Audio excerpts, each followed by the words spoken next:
ਵੀ ਦਸ਼ਮੇਸ਼ ਪਿਤਾ ਧੰਨ ਗੁਰੂ ਗੋਬਿੰਦ ਸਿੰਘ ਮਹਾਰਾਜ, ਜਿਨ੍ਹਾਂ ਦੇ ਮੁਸਲਮਾਨ ਭਰਾ ਵੀ ਮੁਰੀਦ ਨੇ, ਜਿਨ੍ਹਾਂ ਦੇ ਦੁਸ਼ਮਣ ਵੀ ਮੁਰੀਦ ਬਣ ਗਏ, ਤੇ ਐਸੇ ਗੁਰੂ ਦੇ ਵਿੱਚ ਕਿਹੜੀ ਕਲਾ, ਐਸੇ ਗੁਰੂ ਦੇ ਵਿੱਚ ਉਹ ਕਿਹੜੀ ਸ਼ਕਤੀ ਆ, ਕਿਹੜੀ ਤਾਕਤ ਆ, ਜਿਨ੍ਹਾਂ ਦੀ ਕਲਾ ਤਾਕਤ ਸਦਕਾ ਦੁਸ਼ਮਣ ਵੀ ਮੁਰੀਦ ਬਣ ਗਏ, ਮੁਸਲਮਾਨ ਭਰਾ ਮੁਰੀਦ ਬਣ ਗਏ। ਤੇ ਪਰ ਕਈ ਵਾਰ ਵੇਖਣ ਨੂੰ ਮਿਲਦਾ ਵੀ ਜਿਹੜਾ ਨਜ਼ਦੀਕ ਹੁੰਦਾ, ਨੇੜੇ ਹੁੰਦਾ, ਉਹ ਮੁਰੀਦ ਤਾਂ ਕੀ ਬਣਨਾ, ਉਹ ਆਪਣੀ ਗੁਰੂ ਨਾਲੋਂ ਨਾ ਜ਼ਿੰਦਗੀ ਦੀ ਸਭ ਤੋਂ, ਇਉਂ ਕਹਿ ਲਓ ਵੀ ਵੱਡੀ ਜਿਹੜੀ ਕਮੀ ਹੈਗੀ, ਘਾਟਾ ਪੈਂਦਾ ਗਾ, ਉਹ ਗੁਰੂ ਨਾਲੋਂ ਆਪਣਾ ਨਾਤਾ ਤੋੜ ਲੈਂਦਾ ਗਾ, ਗੁਰੂ ਨਾਲੋਂ ਨਾ ਆਪਣੇ ਆਪ ਨੂੰ ਦੂਰ ਕਰ ਲੈਂਦਾ ਗਾ। ਇਹ ਗੱਲ ਸਾਨੂੰ ਆਮ ਹੀ ਵੇਖਣ ਨੂੰ ਮਿਲਦੀ ਆ। ਆਪਾਂ ਨਾਲ ਨਾਲ ਬੇਨਤੀ ਕਰ ਰਹੇ ਸੀ ਵੀ ਗੁਰੂ ਨਾਲੋਂ ਦੂਰ ਨਾ ਹੋਵੋ, ਮਾਲਕ ਨਾਲੋਂ ਦੂਰ ਨਾ ਹੋਵੋ। ਕੀ ਪਤਾ ਇਸ ਦੁਨੀਆ ਦੇ ਵਿੱਚ ਕਿੰਨਾ ਟਾਈਮ ਰਹਿਣਾ, ਕਦੋਂ ਚਲੇ ਜਾਣਾ। ਗੁਰੂ ਨਾਲ ਸਾਡਾ ਨਾਤਾ ਜੁੜਿਆ ਰਹੇ। ਗੁਰੂ ਤਾਂ ਦੁਸ਼ਮਣਾਂ ਨੂੰ ਵੀ ਆਪਣੇ ਮਿੱਤਰ, ਹੋਰ ਮਜ਼ਹਬਾਂ, ਨਸਲਾਂ, ਜਾਤਾਂ ਦੇ, ਗੋਤਾਂ ਦੇ ਲੋਕਾਂ ਨੂੰ ਵੀ ਆਪਣੇ ਮੁਰੀਦ ਬਣਾ ਲੈਂਦਾ, ਪਰ ਸਾਨੂੰ ਆਪਦੇ ਕਿਉਂ ਨਹੀਂ ਬਣਾਊਗਾ। ਸਾਨੂੰ ਆਸ ਚਾਹੀਦੀ ਆ, ਯਕੀਨ। ਗਨੀ ਖਾਂ, ਨਵੀ ਖਾਂ ਵਰਗੇ ਦੇਖੋ ਗੁਰੂ ਪਾਤਸ਼ਾਹ ਜੀ ਦੀ ਕਿਹੜੇ ਰੂਪ ਵਿੱਚ ਸੇਵਾ ਕਰਕੇ ਗਏ ਨੇ। ਪੀਰ ਮੁਹੰਮਦ ਸਲੋਹ ਵਰਗੇ ਕਿਸ ਰੂਪ ਵਿੱਚ ਸੇਵਾ ਕਰਕੇ ਗਏ ਨੇ। ਜਿਨ੍ਹਾਂ ਨੇ ਸੇਵਾ ਕੀਤੀ ਆ, ਉਹਨਾਂ ਨੇ ਆਪਣੀ ਜ਼ਿੰਦਗੀ ਦੇ ਵਿੱਚ ਮਾਲਕ ਦੀਆਂ ਖੁਸ਼ੀਆਂ ਖੱਟੀਆਂ, ਤੇ ਉਹਨਾਂ ਨੂੰ ਦੁਨੀਆ ਅੱਜ ਵੀ ਯਾਦ ਕਰਦੀ ਆ। ਕੋਈ ਉਹਨਾਂ ਦਾ ਸਪੈਸ਼ਲ ਜਨਮ ਥੋੜੀ ਹੋਇਆ ਵੀ ਕੋਈ ਵਿਸ਼ੇਸ਼ ਧਰਤੀ ਤੇ ਜਨਮ ਹੋਇਆ ਹੋਵੇ, ਵਿਸ਼ੇਸ਼ ਘਰ ਦੇ ਵਿੱਚ ਜਨਮ ਹੋਇਆ ਹੋਵੇ ਤਾਂ ਕਰਕੇ ਲੋਕ ਯਾਦ ਕਰਦੇ ਆ। ਨਾ, ਜਿਨ੍ਹਾਂ ਦਾ ਵਿਸ਼ੇਸ਼ ਘਰ ਦੇ ਵਿੱਚ ਜਨਮ ਹੋਇਆ, ਲੋਕ ਉਹਨਾਂ ਨੂੰ ਤਾਂ ਭੁੱਲ ਗਏ। ਲੋਕ ਉਹਨਾਂ ਨੂੰ ਯਾਦ ਕਰਦੇ ਨੇ ਜਿਨ੍ਹਾਂ ਨੇ ਵਿਸ਼ੇਸ਼ ਕੰਮ ਕੀਤੇ ਨੇ, ਜਿਨ੍ਹਾਂ ਨੇ ਵਿਸ਼ੇਸ਼ ਦੁਨੀਆ ਦੇ ਵਿੱਚੋਂ ਨਾ ਅਲੱਗ ਤੋਂ ਕੁਝ ਉਹ ਕੀਤਾ ਜੋ ਗੁਰੂ ਨੂੰ ਵੀ ਚੰਗਾ ਲੱਗਿਆ ਤੇ ਜੋ ਦੁਨੀਆ ਨੂੰ ਵੀ ਚੰਗਾ ਲੱਗਿਆ। ਗੁਰੂ ਸੱਚੇ ਪਾਤਸ਼ਾਹ ਨੇ ਉਹਨਾਂ ਦੇ ਨਾਮਾਂ ਨੂੰ ਆਪਣੇ ਦਿਲ ਦੇ ਬਾਕਸ ਦੇ ਵਿੱਚ ਸੰਭਾਲ ਕੇ ਰੱਖਿਆ, ਆਪਣੇ ਦਿਲ ਦੀ ਤਿਜੋਰੀ ਵਿੱਚ ਸੰਭਾਲ ਕੇ ਰੱਖਿਆ। ਗੁਰੂ ਦੇਖ ਲਓ ਆਪਣੇ ਪਿਆਰਿਆਂ ਦੇ ਨਾਮਾਂ ਨੂੰ ਨਾ ਦਿਲ 'ਚ ਸੰਭਾਲ ਲੈਂਦੇ ਆ। ਸਿੱਖਾ, ਤੂੰ ਗੁਰੂ ਦੇ ਨਾਂ ਨੂੰ ਨਾ ਦਿਲ 'ਚ ਤਾਂ ਕੀ ਸੰਭਾਲਣਾ ਸੀ, ਤੂੰ ਗੁਰੂ ਦੇ ਨਾਮ ਨੂੰ ਆਪਣੀ ਜੀਭ ਤੇ ਵੀ ਨਹੀਂ ਰੱਖ ਸਕਿਆ। ਗੁਰੂ ਐਡਾ ਬਲਵਾਨ ਆ, ਸਾਡੇ ਨਾਂ ਨਾ ਦਿਲ 'ਚ ਸੰਭਾਲ ਲੈਂਦਾ ਗਾ। ਤੇ ਜਿਨ੍ਹਾਂ ਨੇ ਇਤਿਹਾਸਕ ਕਾਰਜ ਕੀਤੇ ਨੇ, ਆਪਾਂ ਸੁਣਦੇ ਆ ਰਹੇ ਹਾਂ, ਫਿਰ ਗੁਰੂ ਸਾਹਿਬ ਨੇ ਉਹਨਾਂ ਦੇ ਨਾਮ ਦਿਲ ਤੇ ਸੰਭਾਲੇ ਨੇ। ਸੋ ਆਓ, ਗਨੀ ਖਾਂ, ਨਵੀ ਖਾਂ, ਮਾਨ ਸਿੰਘ ਜੀ ਤੇ ਭਾਈ ਦਇਆ ਸਿੰਘ ਜੀ ਤੇ ਭਾਈ ਧਰਮ ਸਿੰਘ, ਤੇ ਇਹਨਾਂ ਨੇ ਗੁਰੂ ਪਾਤਸ਼ਾਹ ਜੀ ਨੂੰ ਮਾਛੀਵਾੜੇ ਦੇ ਜੰਗਲ ਚੋਂ ਪਾਰ ਕੀਤਾ। ਇਸ ਤੋਂ ਅੱਗੇ ਆਪਾਂ ਨੂੰ ਪਤਾ, ਜਿੱਥੇ ਆਪਾਂ ਗੱਲ ਰੋਕੀ ਸੀ, ਵੀ ਸਿਪਾਹੀਆਂ ਦੀ ਇੱਕ ਟੁਕੜੀ ਟੱਕਰਦੀ ਆ। ਉਹਨਾਂ ਨੇ ਪੁੱਛਣਾ ਕੀਤਾ ਵੀ ਕੌਣ ਨੇ, ਕਿਵੇਂ ਆ। ਇਹ ਮਾਛੀਵਾੜਾ ਜਿੱਥੇ ਗੁਰਦੁਆਰਾ ਚਰਨ ਕਮਲ ਸਾਹਿਬ ਆ ਨਾ, ਉਦੋਂ ਕਾਫੀ ਦੂਰ ਗੁਰਦੁਆਰਾ ਕਿਰਪਾਨ ਭੇਟ ਸਾਹਿਬ ਆ, ਜਿੱਥੇ ਕਿ ਪੀਰ ਮੁਹੰਮਦ ਸਲੋਹ ਵਾਲੇ ਨੇ ਗੁਰੂ ਪਾਤਸ਼ਾਹ ਜੀ ਨੂੰ ਸਨਾਖਤ ਕੀਤਾ ਸੀ।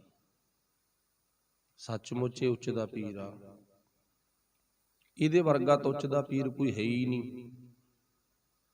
ਤੇ ਉਸ ਤੋਂ ਅੱਗੇ ਫਿਰ ਗੁਰੂ ਸਾਹਿਬ ਜੀ ਨੂੰ ਲੈ ਕੇ ਆਉਂਦੇ ਆ।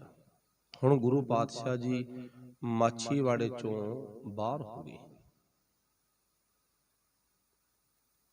ਧੰਨ ਗੁਰੂ ਗੋਬਿੰਦ ਸਿੰਘ ਸੱਚੇ ਪਾਤਸ਼ਾਹ ਜੀ ਫਿਰ ਅਗਲੇ ਪਿੰਡ ਪਹੁੰਚਦੇ ਨੇ।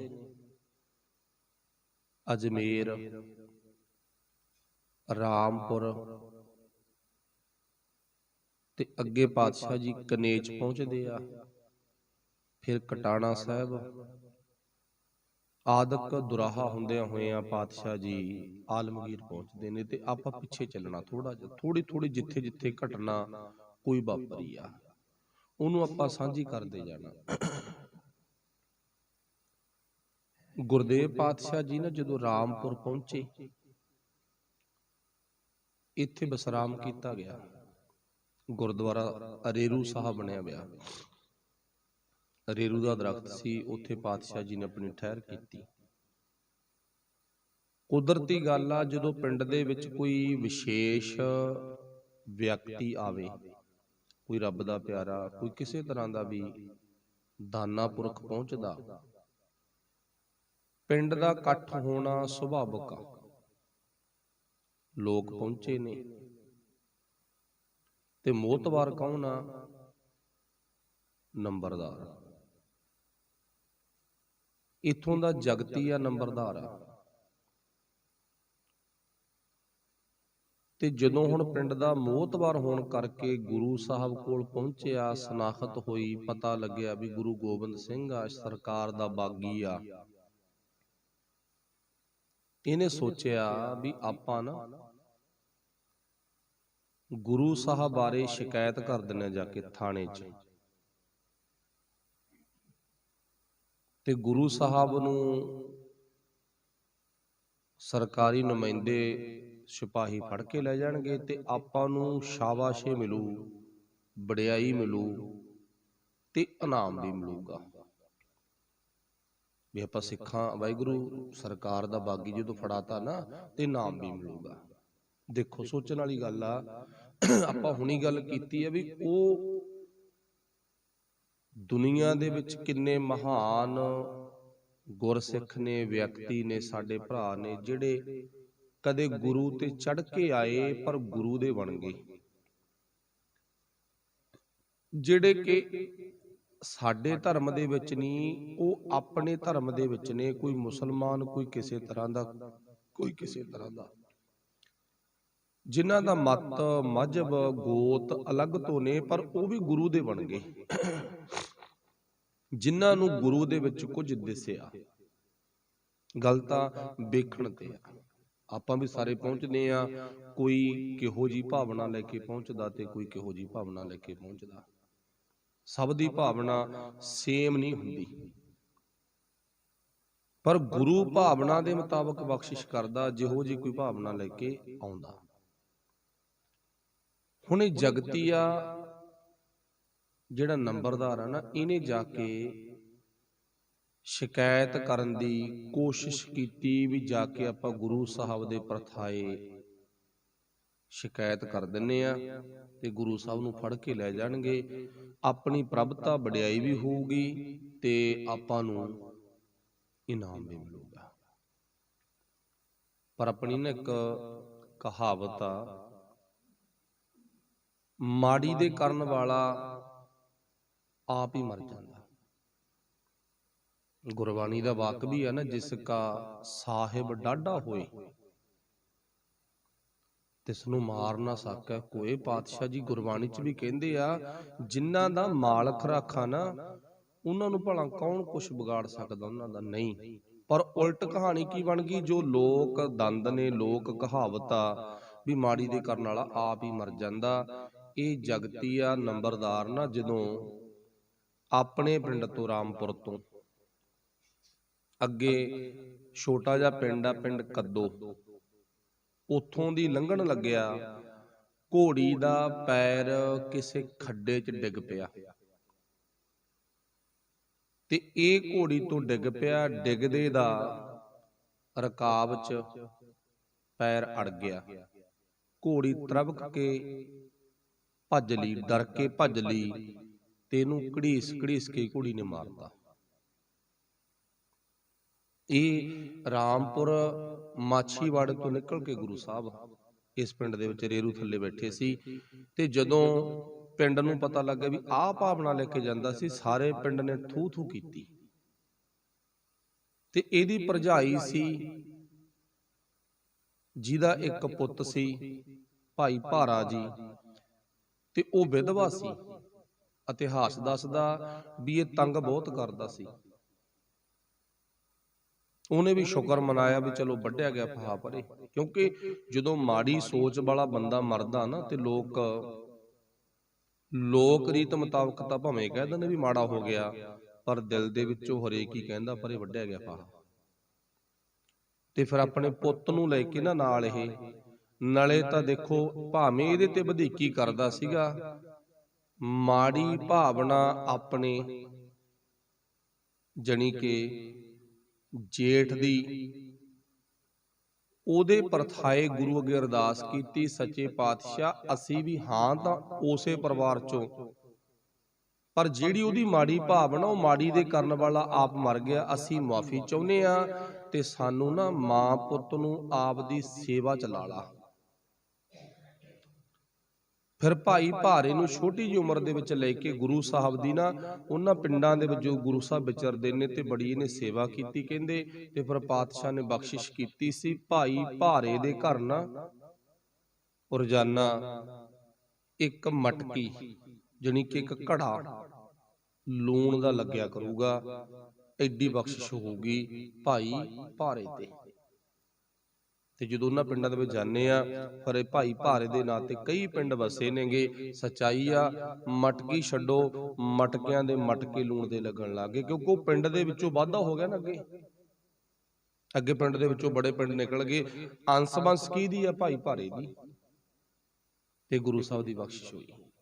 ਮਤਲਬ ਕਹਿਣ ਤੋਂ ਮੁਰਾਦ ਇਹਦੇ ਚੋਂ ਸਾਨੂੰ ਸਿੱਖਿਆ ਕੀ ਮਿਲਦੀ ਆ, ਜਿਨ੍ਹਾਂ ਨੇ ਪ੍ਰੇਮ ਦੇ ਵਿੱਚ ਭਿੱਜ ਕੇ ਸੇਵਾ ਕੀਤੀ ਉਹ ਬਖਸ਼ਿਸ਼ ਲੈ ਗਏ, ਖੁਸ਼ੀਆਂ ਲੈ ਗਏ, ਤੇ ਜਿਨ੍ਹਾਂ ਨੇ ਆਪਣੇ ਵੱਲੋਂ ਮਾੜੀ ਨੀਅਤ ਰੱਖੀ ਉਹ ਮਰ ਗਏ।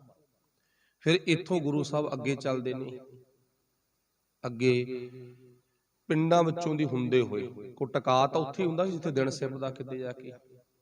ਅੱਗੇ ਪਿੰਡ ਪਾਤਸ਼ਾਹ ਜੀ ਪਹੁੰਚਦੇ ਨੇ ਕਨੇਚ। ਇੱਕ ਦੋ ਪਿੰਡ ਗੁਜ਼ਰ ਕੇ ਫਿਰ ਪਾਤਸ਼ਾਹ ਕਨੇਚ ਪਹੁੰਚੇ ਨਾ, ਇੱਥੇ ਫੇਰ ਨੰਬਰਦਾਰ ਮਿਲਦਾ ਪਿੰਡ ਦਾ। ਇਹਦਾ ਨਾਂ ਫੱਤਾ ਨੰਬਰਦਾਰ ਕਿਹਾ। ਇਹਦਾ ਨਾਂ ਇਤਿਹਾਸ ਨੇ ਫੱਤਾ ਨੰਬਰਦਾਰ ਲਿਖਿਆ ਹੈਗਾ। ਚਲੋ ਪਿੰਡ ਦੀ ਸੰਗਤ ਵੀ ਪਹੁੰਚਦੀ ਆ, ਇਹ ਵੀ ਪਹੁੰਚਿਆਗਾ। ਲੋਕ ਲੱਜ ਮੁਤਾਬਕ ਇਹਨੇ ਵੀ ਗੁਰੂ ਪਾਤਸ਼ਾਹ ਦੀ ਆਓ ਭਗਤ ਕੀਤੀ। ਦੇਖੋ ਇੱਥੇ ਆਪਾਂ ਲਫ਼ਜ਼ ਵਰਤਿਆ ਲੋਕ ਲੱਜ, ਵੀ ਲੋਕਾਂ ਤੋਂ ਝਿਫਦੇ ਨੇ। ਇਹਨੇ ਵੀ ਗੁਰੂ ਪਾਤਸ਼ਾਹ ਦੀ ਝੇਫੋ ਝੇਫ ਜੇ ਆਓ ਭਗਤ ਕੀਤੀ। ਗੁਰੂ ਸਾਹਿਬ ਜਾਣੀ ਜਾਣ ਨੇ, ਗੁਰੂ ਸਾਹਿਬ ਜਾਣੀ ਜਾਣ ਨਾ। ਤੇ ਪਾਤਸ਼ਾਹ ਨੇ ਕੀ ਕਿਹਾ ਸੀ? ਪਾਤਸ਼ਾਹ ਕਹਿੰਦੇ, ਫੱਤਿਆ ਸਾਡਾ ਪਿੰਡਾ ਬੜਾ ਦੂਰ ਆ ਪੁੱਤ, ਸੁਣਿਆ ਤੇਰੇ ਕੋਲੇ ਬੜੀਆਂ ਘੋੜੀਆਂ ਨੇ ਹਨਾ, ਤੇਰਾ ਸ਼ੌਂਕ ਆਗਾ, ਤੇ ਇੱਕ ਅੱਧਾ ਸਾਧਨ ਸਾਨੂੰ ਦੇ ਤੇ ਅਸੀਂ ਜਾਣਾ ਅੱਗੇ। ਇਹਨੇ ਟਾਲ ਮਟੋਲੇ ਕਰਨੇ ਸ਼ੁਰੂ ਕਰਤੇ ਸੀ। ਨਹੀਂ ਜੀ, ਕੁਝ ਵਿੱਚੋਂ ਪਸ਼ੂ ਸੂਣ ਵਾਲੇ ਨੇ, ਕੁਝ ਜਵਾਈ ਲੈ ਗਿਆ, ਏਦਾਂ ਟਾਲ ਮਟੋਲੇ। ਕਹਿਣ ਤੋਂ ਭਾਵ ਫੱਤੇ ਨੇ ਗੁਰੂ ਸਾਹਿਬ ਨੂੰ ਘੋੜੀ ਦੇਣ ਤੋਂ ਜਵਾਬ ਦਿੱਤਾ ਸੀ, ਨਾ ਦੇਣੀ ਨਹੀਂ। ਹੁਣ ਮਾਛੀਵਾੜੇ ਤੋਂ ਨਿਕਲਦੇ ਆ ਆਪਾਂ, ਦੋ ਨੰਬਰਦਾਰਾਂ ਦੀ ਗੱਲ ਸੁਣ ਲਈ। ਚਲੋ ਮਾਫ ਕਰਨਾ, ਇੱਕ ਤਾਂ ਮਰ ਗਿਆ ਜਿਹਦੀ ਭਾਵਨਾ ਮਾੜੀ ਸੀ, ਘੋੜੀ ਦੀ ਰਕਾਬ 'ਚ ਪੈਰ ਅੜ ਗਿਆ ਤੇ ਸ਼ਿਕਾਇਤ ਕਰਨ ਜਾਂਦਾ ਸੀਗਾ, ਰਾਹ 'ਚ ਡਿੱਗ ਕੇ ਮਰ ਗਿਆ। ਅੱਗੇ ਦੂਜਾ ਨੰਬਰਦਾਰ ਦੂਜੇ ਪਿੰਡ ਟੱਕਰਦਾਗਾ, ਕਿਉਂਕਿ ਇਹ ਮੋਢੀ ਹੁੰਦੇ ਸੀ ਨਾ ਨੰਬਰਦਾਰ। ਮਾਫ ਕਰਨਾ, ਭਾਈ ਕਾਹਨ ਸਿੰਘ ਨਾਭੇ ਨੂੰ ਪੜਿਓ, ਚਲੋ ਜਿਹਨੂੰ ਮਰਜ਼ੀ ਪੜ੍ਹ ਲਓ ਸਿਆਣੇ ਵਿਦਵਾਨਾਂ ਨੂੰ। ਤੇ ਨੰਬਰਦਾਰ ਇਹ ਸਰਕਾਰੀ ਹੁੰਦੇ ਸੀ, ਜਿਨ੍ਹਾਂ ਨੂੰ ਪੁਰਾਤਨ ਸਮਿਆਂ ਦੇ ਵਿੱਚ, ਦੇਖੋ ਬੁਰਾ ਨਾ ਮਨਾਇਓ ਕਿਸੇ ਵੀ ਗੱਲ ਦਾ, ਆਪਾਂ ਆਪਣੀ ਜਾਣਕਾਰੀ ਵਾਸਤੇ ਪੜ੍ਹਦੇ ਆਂਗੇ ਜਾਂ ਸਮਝਦੇ ਆਂ ਵੀ ਸਰਕਾਰੀ ਟੌਟ ਵੀ ਕਿਹਾ ਜਾਂਦਾ ਸੀਗਾ। ਦੇਖੋ ਭਾਈ ਜਗਤੀਏ ਨੰਬਰਦਾਰ ਨੇ ਸ਼ਿਕਾਇਤ ਕਰਨ ਦੀ ਭਾਵਨਾ ਬਣਾਈ। ਜੇ ਸਰਕਾਰੀ ਬੰਦਾ ਨਾ ਹੁੰਦਾ ਫਿਰ ਸ਼ਿਕਾਇਤ ਕਿਉਂ ਕਰਦਾ? ਹੁਣ ਸਿੱਧ ਹੋ ਗਿਆ ਨਾ ਵੀ ਮੇਰੀ ਤਾਂ ਸਰਕਾਰ ਨਾਲ ਸਿੱਧੀ ਆ, ਇਹ ਸਰਕਾਰ ਦਾ ਬਾਗੀ ਆ, ਮੈਂ ਤਾਂ ਹੁਣ ਜਾਊਂਗਾ, ਨਾਲੇ ਤਾਂ ਇਨਾਮ ਪ੍ਰਾਪਤ ਕਰ ਲੂੰਗਾ ਤੇ ਨਾਲੇ ਇਹਨੂੰ ਫੜਾ ਦੂੰਗਾ। ਪਰ ਉਹਦਾ ਜਿਸਕਾ ਸਾਹਿਬ ਡਾਢਾ ਹੋਏ ਉਹਨਾਂ ਦਾ ਵਾਲ ਵਿੰਗਾ ਨਹੀਂ ਹੁੰਦਾ, ਪਰ ਮਾੜੀ ਦੇ ਕਰਨ ਵਾਲਾ ਮਰ ਗਿਆ। ਫਿਰ ਅੱਗੇ ਜਾ ਕੇ ਇਹ ਜਵਾਬ ਦਿੰਦਾ ਗਾ, ਅੱਗੇ ਜਾ ਕੇ ਭਾਈ ਫੱਤਾ ਪਿੰਡ ਦਾ ਟੱਕਰਦਾਗਾ ਨੰਬਰਦਾਰ ਤੇ ਉਹਨੇ ਗੁਰੂ ਸਾਹਿਬ ਦੇ ਨਾਲ ਦੇਖੋ ਆਊ ਭਗਤਾ ਕੀਤੀ ਆ ਲੋਕ ਲੱਜ ਮੁਤਾਬਕ, ਪਰ ਉਹਨੇ ਮਨਾ ਕਰਤਾ, ਜਵਾਬ ਦੇਤਾ ਨਹੀਂ ਘੋੜੀ ਦੇ ਨਹੀਂ ਸਕਦਾ ਮੈਂ।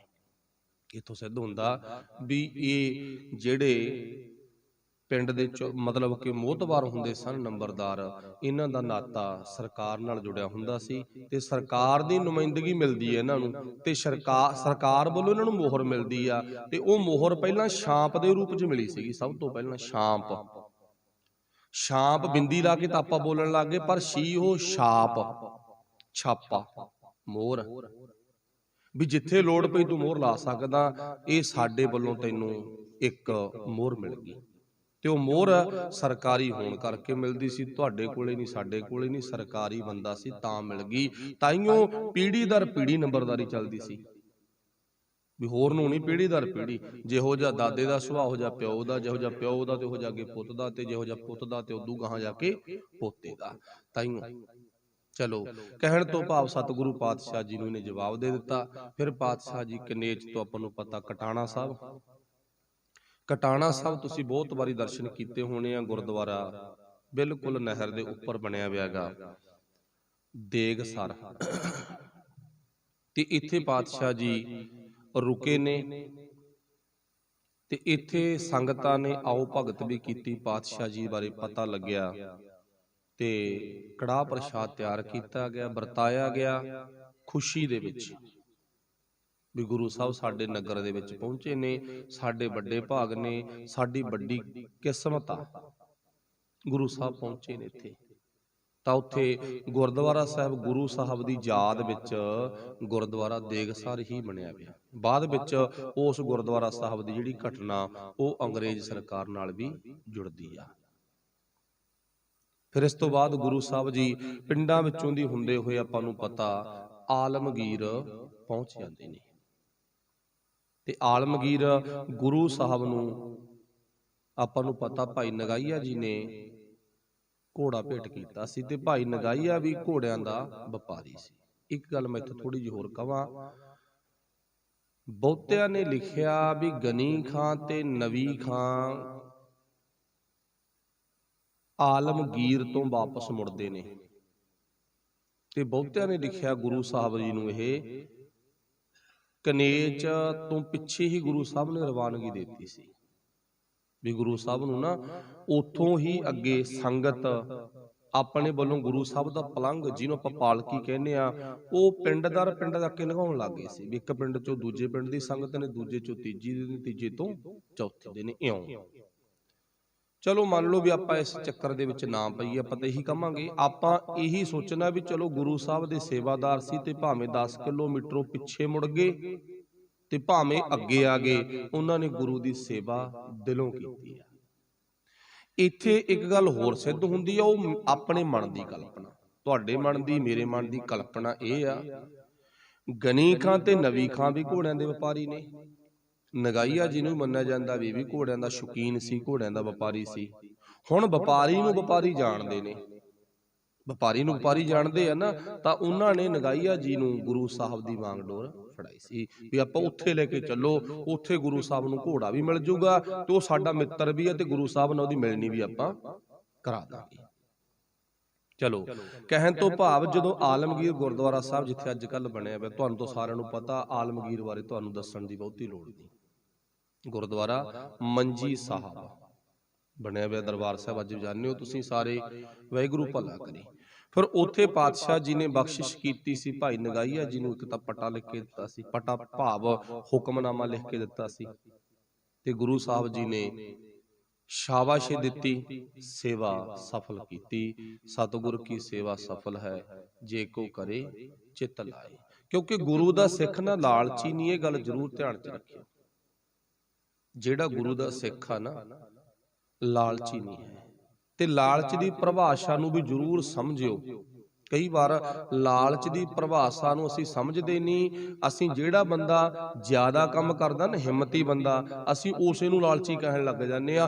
गुरु साहब विहलिਆਂ नूं पसंद नहीं करते, गुरु साहब उन्हां नूं पसंद करते आ जिहड़े सख्त मेहनत करते हैं, समय चों समा कढ के गुरु नाल जुड़े हुए ने ते सख्त मेहनत करते हैं। वो बंदा लालची नहीं, जिहड़ा कामा बंदा गा।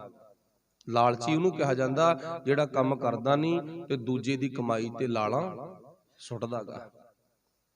ਚਲੋ ਗੁਰੂ ਕਿਰਪਾ ਕਰੇ। ਹੁਣ ਸਤਿਗੁਰੂ ਪਾਤਸ਼ਾਹ ਜੀ ਨੇ ਇੱਥੋਂ ਫਿਰ ਜਿਵੇਂ ਆਪਾਂ ਲਫ਼ਜ਼ ਵਰਤਿਆ ਵੀ ਗੁਰੂ ਦੇ ਸਿੱਖ ਲਾਲਚੀ ਨਹੀਂ, ਇਹਨਾਂ ਦੀ ਭਾਵਨਾ ਕੋਈ ਨਹੀਂ ਵੀ ਗੁਰੂ ਸਾਹਿਬ ਸਾਨੂੰ ਮਾਛੀਵਾੜੇ ਤੋਂ ਚੱਲ ਕੇ ਆਲਮਗੀਰ ਪਹੁੰਚੇ ਆ ਤੇ ਸਾਨੂੰ ਕੁਝ ਸਪੈਸ਼ਲ ਦੇਵੇ। ਭਾਵਨਾ ਹੀ ਕੋਈ ਨਹੀਂ ਹੈ ਵੀ ਸਾਨੂੰ ਕੋਈ ਸਪੈਸ਼ਲ ਨਿਸ਼ਾਨੀ ਦੇਵੇ, ਸਪੈਸ਼ਲ ਸਾਨੂੰ ਹੀਰੇ ਮੋਤੀ ਦੇਣ, ਸਪੈਸ਼ਲ ਸਾਨੂੰ ਕੋਈ ਤਗਮੇ ਦੇਣ, ਇਹ ਭਾਵਨਾ ਨਹੀਂ ਹੈ।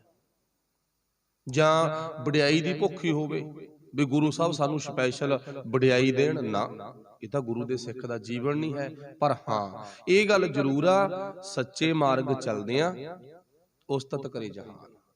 ਜਦੋਂ ਮਨੁੱਖ ਚੰਗੇ ਕਰਮ ਕਰਦਾ ਉਦੋਂ ਗੁਰੂ ਦੀ ਪਿਆਰੀ ਸੰਗਤ ਵੀ ਉਪਮਾ ਕਰਦੀ ਆ ਤੇ ਗੁਰੂ ਵੀ ਵਡਿਆਈ ਦਿੰਦਾ। ਅੱਜ ਦਾ ਹੁਕਮਨਾਮਾ ਸਾਹਿਬ ਆ ਨਾ, ਸਤਿਗੁਰ ਆਇਓ ਸ਼ਰਨ ਤੁਹਾਰੀ ਮਿਲੈ ਸੂਖ ਨਾਮ ਹਰ ਸੋਭਾ। ਉਹਨਾਂ ਨੂੰ ਗੁਰੂ ਵੀ ਸੋਭਾ ਦਿੰਦਾ, ਗੁਰੂ ਸੰਗਤ ਦੇ ਵਿੱਚ ਦੀ ਸੋਭਾ ਦਿੰਦਾ ਗਾ। ਗੁਰੂ ਸੰਗਤ ਨੂੰ ਪ੍ਰੇਰਦਾ ਤੇ ਸੰਗਤ ਵਾਹਵਾ ਦਿੰਦੀ ਆ ਤੇ ਉਹੀ ਹੀ ਉਹ ਮਨੁੱਖ ਦੀ ਸੋਭਾ।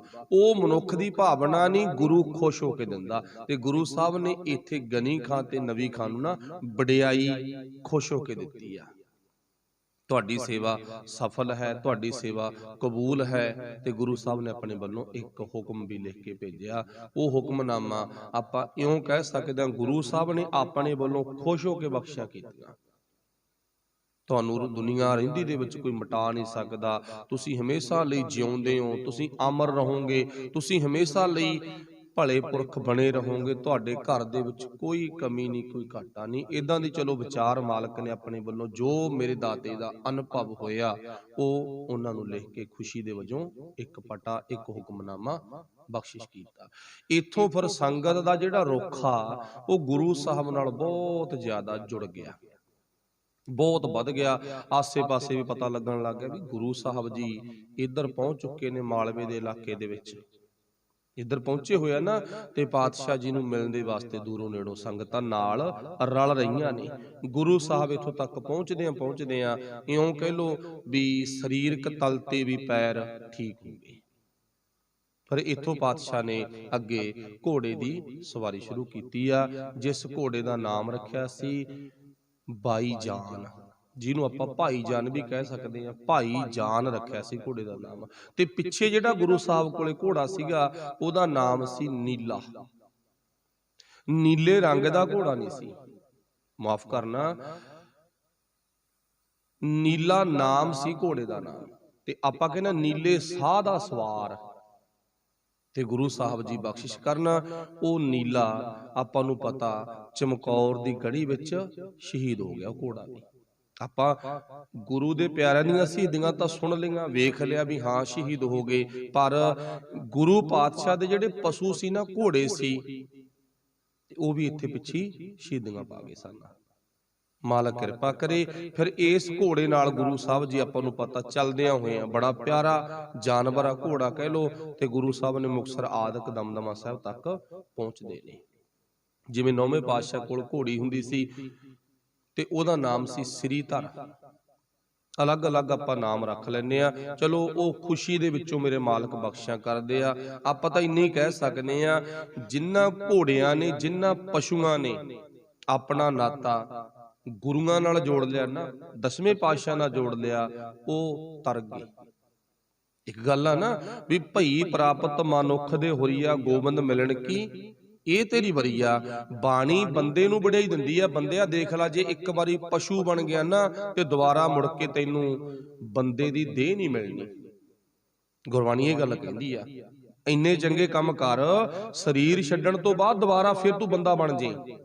ਇੰਨੇ ਚੰਗੇ ਕੰਮ ਕਰ, ਉਹ ਰੱਬ ਖੁਸ਼ ਹੋ ਜੇ ਤੇਰੇ ਤੇ। ਪਰ ਜੇ ਇੱਕ ਵਾਰੀ ਤੂੰ ਪਸ਼ੂਆਂ ਦੀ ਜ਼ਿੰਦਗੀ ਚ ਆ ਗਿਆ, ਦੁਬਾਰਾ ਤੈਨੂੰ ਨਾ ਇਹ 84 ਦਾ ਗੇੜ ਭੁਗਤਣਾ ਬਹੁਤ ਔਖਾ ਹੋ ਜਾਊਗਾ। ਪਰ ਇੱਥੋਂ ਸਿੱਧ ਹੁੰਦਾ ਵੀ ਜਿਨ੍ਹਾਂ ਨੇ 84 ਦਾ ਗੇੜ ਉਹ ਪਰਮਾਤਮਾ ਵੱਲੋਂ ਆਪਣੇ ਜੀਵਨ ਚ ਲੈ ਲਿਆ, ਪਵਾ ਲਿਆ, ਤੇ ਉਹ ਪਸ਼ੂ ਘੋੜਿਆਂ ਦੇ ਰੂਪ ਚ, ਹਾਥੀਆਂ ਦੇ ਰੂਪ ਚ ਗੁਰੂ ਨਾਲ ਨਾਤਾ ਸਬੱਬ ਬਣਾ ਬੈਠੇ। ਤੇ ਚੇਤਾ ਰੱਖਿਓ, ਆਉਣ ਵਾਲੇ ਟਾਈਮ ਦੇ ਵਿੱਚ ਉਹ ਫਿਰ ਘੋੜੇ ਨਾ ਪਸ਼ੂ ਨਹੀਂ ਬਣੇ ਹੋਣੇ। ਆਪਣੇ ਮਨ ਦੀ ਕਲਪਨਾ, ਉਹ ਤਾਂ ਬਖਸ਼ਾਂ ਦੇ ਪਾਤਰ ਹੋ ਕੇ ਨਾ ਇੱਕ ਮਨੁੱਖਾ ਦੇਹਾਂ ਦੇ ਵਿੱਚ ਹੀ ਜਨਮ ਲੈਤਾ। ਜਿੱਥੇ ਗੁਰੂ ਦੇ ਪਿਆਰੇ ਸ਼ਹੀਦਾਂ ਨਾ, ਉੱਥੇ ਪਸ਼ੂ ਵੀ ਸ਼ਹੀਦ ਹੋਏ ਨੇ ਦਾਤੇ ਨਾਲ, ਜਿਨ੍ਹਾਂ ਦਾ ਨਾਤਾ ਜੁੜ ਗਿਆ। ਹੁਣ ਨਾਤਾ ਜੁੜਨ ਦੀ ਗੱਲ ਆ ਨਾ, ਵੀ ਇੱਥੇ ਤਾਂ ਗੁਰੂ ਸਾਹਿਬ ਨਾਲ ਅੱਗੇ ਵੀ ਗੱਲ ਕੀਤੀ ਆ, ਰਮਾਲਾ ਜੁੜ ਗਿਆ ਤਾਂ ਉਹ ਵੀ ਰਮਾਲਾ ਸਾਹਿਬ ਬਣ ਗਿਆ। ਰਮਾਲਾ ਸਾਹਿਬ ਬਣ ਗਿਆ ਨਾ। ਜਿਹੜੀ ਚੀਜ਼ ਚੌਰ ਆ, ਭਾਵੇਂ ਰਾਜੇ ਮਹਾਰਾਜਾ ਦੇ ਵਿੱਚ ਝੁਲਦਾਗਾ, ਪਰ ਇੱਥੇ ਚੌਰ ਸਾਹਿਬ ਬਣ ਗਿਆ, ਚੰਦੋਆ ਸਾਹਿਬ ਬਣ ਗਿਆ। ਹੈ ਤਾਂ ਕੱਪੜਾ ਹੀ ਆ ਨਾ, ਚੰਦੋਆ ਸਾਹਿਬ ਬਣ ਗਿਆ। ਗੁਰੂ ਨਾਲ ਜਿਹੜੀ ਚੀਜ਼ ਜੁੜ ਗਈ ਉਹ ਸਾਹਿਬ ਦਾ ਰੂਪ ਲਏਗੀ। ਤੇ ਸਿੱਖਾ, ਤੂੰ ਗੁਰੂ ਨਾਲੋਂ ਦੂਰ ਕਿਉਂ ਹੁੰਨਾ ਕਮਲਿਆ? ਇੱਥੇ ਤਾਂ ਪਸ਼ੂ ਵੀ ਬਖਸ਼ਾਂ ਦੇ ਪਾਤਰ ਬਣ ਗਏ, ਇੱਥੇ ਤਾਂ ਰਮਾਲਾ ਸਾਹਿਬ ਬਣ ਗਿਆ, ਇੱਥੇ ਤਾਂ ਚੰਦੋਆ ਸਾਹਿਬ ਬਣ ਗਿਆ। ਵੇਖ ਲਾ, ਇੱਥੇ ਤਾਂ ਨਾ ਪੰਛੀਆਂ ਦੀਆਂ ਪੂਛਾਂ ਦੇ ਖੰਭਾਂ ਦੇ ਚੌਰ, ਆਮ ਖੰਭ ਸੀ ਪਰ ਆਮ ਤੋਂ ਖਾਸ ਕੀ ਬਣ ਗਏ? ਚੌਰ ਸਾਹਿਬ ਬਣ ਗਏ। ਆਪਾਂ ਨੂੰ ਪਤਾ ਨਾ, ਚਲੋ ਬੇਸ਼ੱਕ ਅੱਜ ਆਮ ਪਲਾਸਟਿਕ ਦੇ ਚੌਰ ਸਾਹਿਬ ਆਉਂਦੇ ਨੇ, ਪਰ ਇੱਕ ਜਾਕ ਨਾਮ ਦਾ ਪਸ਼ੂ ਆ ਜਿਹਦੀ ਪੂਛ ਦਾ ਚੌਰ ਗੁਰੂ ਸਾਹਿਬ ਤੇ ਝੁਲਦਾ, ਤੇ ਉਹ ਬੜੀ ਮਹਿੰਗਾ ਗਾ। ਆਪਣੇ ਵੀ ਹੈ ਬਕਾਇਦਾ, ਉਹਦੇ ਚ ਹੱਡੀ ਲੱਗੀ ਵੀ ਆ, ਤੇ ਹੱਡੀ ਨਾਲ ਵਾਲ ਜੁੜੇ ਹੋਏ ਨੇ। ਜਿਵੇਂ ਮੱਝ ਦੀ ਪੂਛ ਆਪਾਂ ਸਾਰੇ ਪਸ਼ੂ ਨਵਾਉਣੇ ਆ, ਤੇ ਕਿਵੇਂ ਜੁੜੀ ਹੋਈ ਨਾ ਮੱਝ ਦੀ ਪੂਛ ਦੇ ਨਾਲ ਵਾਲ, ਇਵੇਂ ਜੁੜੇ ਪਏ ਨੇ। ਪਰਖ ਕਰਕੇ ਦੇਖ ਲਓ, ਕਦੇ ਕਰ ਜਿਓ ਦਰਸ਼ਨ, ਮਹਾਰਾਜ ਕਿਰਪਾ ਕਰੇ। ਕਾਫੀ ਮਹਿੰਗਾ ਹੁੰਦਾ ਗਾ, ਆਮ ਚੌਰ ਸਾਹਿਬ ਸਸਤਾ ਤੇ ਉਹ ਮਹਿੰਗਾ ਅਲੱਗ ਤੋਂ। ਤੇ ਗੁਰੂ ਕਿਰਪਾ ਕਰੇ। ਮਤਲਬ ਮੇਰੇ ਕਹਿਣ ਤੋਂ ਭਾਵੇਂ ਮੋਰ ਆ, ਜਿਹੜੇ ਮੋਰ ਦੀਆਂ ਪੰਖੜੀਆਂ ਨੇ ਉਹਨਾਂ ਦੀਆਂ ਭਾਵ ਵਿਚਾਲੇ ਚੀਰ ਪਾ ਕੇ ਚੌਰ ਸਾਹਿਬ ਬਣਾਇਆ ਗਿਆ।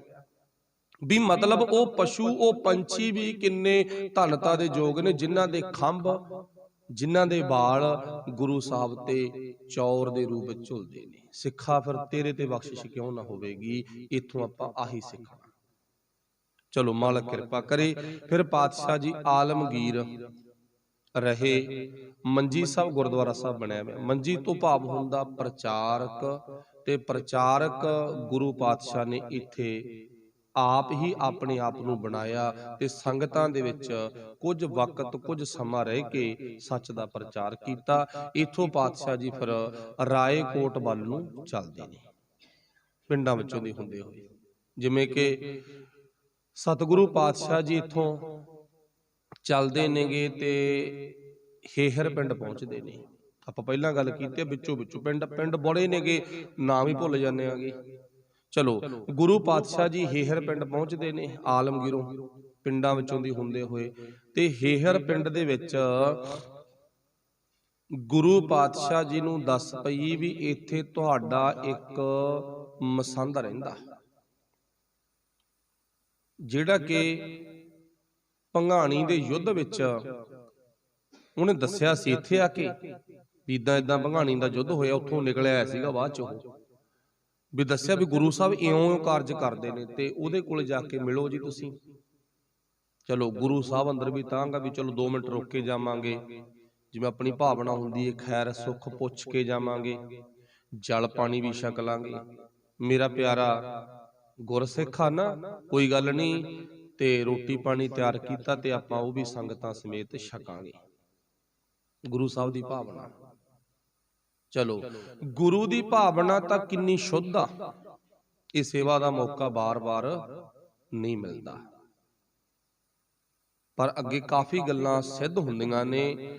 ਜਦੋਂ ਗੁਰੂ ਸਾਹਿਬ ਨੇ ਨਾ ਜਾ ਕੇ ਮਹੰਤ ਕਿਰਪਾਲ ਦਾਸ ਦੇ ਡੇਰੇ ਦੇ ਵਿੱਚ ਦਸਤਕ ਦਿੱਤਾ, ਆਪਣੀ ਪੈਰ ਧਰੇ ਦਹਲੀਜ਼ ਤੇ ਕਿਰਪਾਲ ਦਾਸ ਉੱਠ ਕੇ ਬਾਹਰ ਆ ਗਿਆ ਸੀ, ਹੱਥ ਜੋੜਦੇ, ਕਹਿੰਦਾ ਸਤਿਗੁਰਾ, ਆਪਣਾ ਨਾਤਾ ਵਿਸ਼ੱਕ ਜੁੜਿਆ ਹੋਇਆ ਤੇ ਮੈਂ ਤੋੜਨਾ ਨਹੀਂ ਚਾਹੁੰਦਾ। ਨਾਲ ਲਫ਼ਜ਼ ਵਰਤੇ ਨੇ, ਮੈਂ ਤੋੜਨਾ ਨਹੀਂ ਚਾਹੁੰਦਾ, ਇਵੇਂ ਜਿਵੇਂ ਜੁੜਿਆ ਰਹੇ। ਤੇ ਪਰ ਮੇਰੀ ਇੱਕ ਬੇਨਤੀ ਆ, ਮੇਰੀ ਬੇਨਤੀ ਆ, ਉਹ ਬੇਨਤੀ ਇਹ ਆ ਵੀ ਸੱਚੇ ਪਾਤਸ਼ਾਹ ਤੁਸੀਂ ਤਾਂ ਦੁੱਖਾਂ ਦੇ ਵਿੱਚ ਹੋਈ ਹੈਗੀ ਹੋ ਨਾ, ਤੁਹਾਨੂੰ ਤਾਂ ਸਰਕਾਰ ਲੱਭਦੀ ਫਿਰਦੀ ਆ। ਮੈਨੂੰ ਪਤਾ ਇਸ ਗੱਲ ਦਾ ਲੱਗਿਆ ਪਿਆਗਾ ਵੀ ਆਹ ਕੁਛ ਹੋ ਚੁੱਕਿਆ ਹੈਗਾ, ਕਿਉਂਕਿ ਆਮ ਬੰਦੇ ਨੂੰ ਬੇਸ਼ੱਕ ਨਾ ਪਤਾ ਹੋਵੇ, ਜਿਹਦਾ ਗੁਰੂ ਨਾਲ ਨਾਤਾ ਪਹਿਲਾਂ ਜੁੜਿਆ ਵੈਸੇ ਉਹਨੂੰ ਤਾਂ ਪਤਾ ਨਾ ਵੀ ਕੀ ਕੁਛ ਹੋਇਆ, ਉਹਦਾ ਧਿਆਨ ਹੀ ਉਸ ਪਾਸੇ ਹੈਗਾ। ਤੇ ਪਰ ਪਾਤਸ਼ਾਹ ਮੈਂ ਤਾਂ ਨਾ ਡੇਰਾ ਭੰਗਾਣੀ ਦੇ ਯੁੱਧ ਤੋਂ ਬਾਅਦ ਇੱਥੇ ਪਹੁੰਚ ਕੇ ਮਸਾਂ ਹੀ ਬਣਾਇਆ ਹੈਗਾ, ਮਸਾਂ ਹੀ ਪੈਰਾਂ ਤੇ ਖੜਾ ਹੋਇਆ ਆਪਦਿਆਂ ਤੇ, ਮੈਂ ਤਾਂ ਮਸਾਂ ਹੀ। ਤੇ ਤੁਸੀਂ ਇੱਥੇ ਨਾ ਰਹੋ, ਕਿਰਪਾ ਕਰਕੇ ਤੁਸੀਂ ਨਾ ਅੱਗੇ ਹੋਰ ਕਿਤੇ ਟਿਕਾਣਾ ਕਰ ਲਵੋ, ਤੇ ਮੇਰੇ ਵੱਲੋਂ ਤੁਹਾਨੂੰ ਜਵਾਬ ਆ। ਹੁਣ ਇੱਥੇ ਦੇਖੋ, ਜਿਹਨੇ ਨਾ ਭੰਗਾਣੀ ਦੇ ਯੁੱਧ ਵਿੱਚ ਬੜੇ ਜੌਹਰ ਵਿਖਾਏ, ਤੇ ਆਪਣੇ ਵੱਲੋਂ ਫੌਜ ਦੇ ਕਮਾਂਡਰ ਨੂੰ ਵੀ ਇਹਨੇ ਮਾਰਤਾ ਸੀਗਾ, ਕੁੱਤਕੇ ਦੇ ਨਾਲ, ਇੱਕ ਡੰਡੇ ਦੇ ਨਾਲ। ਗੁਰੂ ਦੀ ਖੁਸ਼ੀ ਵੀ ਖੱਟ ਲਈ। ਗੁਰੂ ਸਾਹਿਬ ਨੇ ਸ਼ਾਬਾਸ਼ੇ ਵੀ ਦਿੱਤੀ ਵੀ ਭਾਈ ਮਹੰਤ ਵੀ ਮੇਰਾ ਉਹਨਾਂ ਚੜ੍ਹਦੀ ਕਲਾ ਵਾਲੇ ਗੁਰਸਿੱਖਾਂ ਚੋਂ ਆ ਗਿਆ, ਜਿਹੜੇ ਐਨ ਬਿਲਕੁਲ ਖਰੇ ਤੋਂ ਖਰੇ ਜੀਵਨ ਵਾਲੇ ਨੇ। ਮਹੰਤਾ ਸ਼ਾਬਾਸ਼ ਏ ਤੇਰੇ। ਹੁਣ ਮਹੰਤ ਨੂੰ ਮਿਲ ਗਈ ਵਡਿਆਈ, ਇਹ ਡੇਰੇ ਦਾਰ ਨੂੰ ਮਹੰਤ ਨੂੰ ਮਿਲ ਗਈ ਵਡਿਆਈ। ਉਹ ਵਡਿਆਈ ਮਿਲਣ ਕਰਕੇ ਲੋਕਾਂ 'ਚ ਇਹਦੀ ਪ੍ਰਭਤਾ ਹੋ ਗਈ, ਬੜਾ ਚੰਗਾ ਗਾ, ਬੜੀ ਸੇਵਾ ਕੀਤੀ, ਜੰਗ ਕਰਕੇ ਆਇਆਗਾ। ਆਮ ਗੱਲ ਹੀ ਆ, ਜਦੋਂ ਬੰਦਾ ਕੋਈ ਚੰਗੇ ਕੰਮ ਕਰੂ ਤੇ ਉਹਨੂੰ ਵਡਿਆਈ ਮਿਲਦੀ ਆ। ਹੁਣ ਵਡਿਆਈ ਮਿਲ ਗਈ, ਤੇ ਪਰ ਵਡਿਆਈ ਮਿਲਣ ਤੋਂ ਬਾਅਦ ਇਹ ਇੰਨਾ ਗੁਰੂ ਨਾਲੋਂ ਟੁੱਟ ਗਿਆ। ਗੁਰੂ ਨੂੰ ਆਪਣੇ ਡੇਰੇ 'ਚ ਵੜਨ ਤੋਂ ਜਵਾਬ ਦੇਤਾ। ਜਿਹੜੇ ਗੁਰੂ ਕਰਕੇ ਵਡਿਆਈ ਮਿਲੀ ਆ, ਉਸ ਗੁਰੂ ਨਾਲੋਂ ਟੁੱਟ ਗਿਆ ਤੇ ਵਡਿਆਈ ਨਾਲ ਜੁੜ ਗਿਆ। ਕਹਿੰਦਾ ਮਸਾਂ ਹੀ ਡੇਰਾ ਬਣਾਇਆ ਮੈਂ ਤਾਂ, ਦੇਖ ਲਾ ਤੇਰੀ ਮਰਜ਼ੀ ਆ, ਤੇ ਕਿਰਪਾ ਕਰਕੇ ਤੂੰ ਮੇਰੇ ਡੇਰੇ 'ਚ ਨਾ ਵੜ ਤੇ ਤੂੰ ਮੁੜ ਜਾ।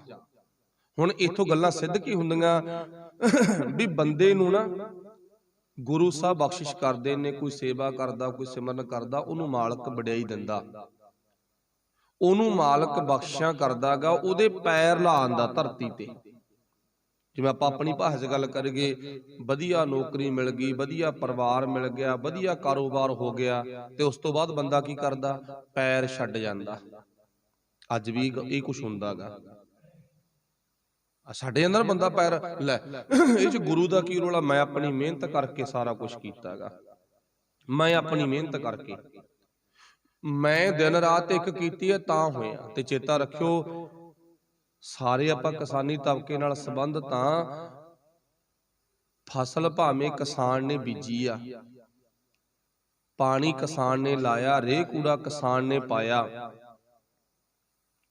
ਪਰ ਇੰਨਾ ਜ਼ਰੂਰ ਧਿਆਨ 'ਚ ਰੱਖਿਓ, ਕਿਸਾਨ ਨਾ ਕਣਕ ਨੂੰ ਬੱਲੀਆਂ ਨਹੀਂ ਲਾ ਸਕਦਾ। ਬੱਲੀਆਂ ਤਾਂ ਉਹ ਦਾਤੇ ਨਹੀਂ ਲਾਉਣੀਆਂ ਨੇ। ਦੇਖੋ A ਤੋਂ Z ਤੱਕ ਬੇਸ਼ੱਕ 100% ਮਿਹਨਤ ਕਿਸਾਨ ਨੇ ਕੀਤੀ ਆ, ਇਹਦੇ 'ਚ ਕੋਈ ਸ਼ੱਕ ਨਹੀਂ, ਪਰ ਬੱਲੀਆਂ ਲਾਉਣ ਵਾਲਾ ਨਾ, ਟਿੰਡੇ ਲਾਉਣ ਵਾਲਾ, ਦਾਣੇ ਪਾਉਣ ਵਾਲਾ ਤਾਂ ਉਹ ਦਾਤਾ ਹੀ ਆ।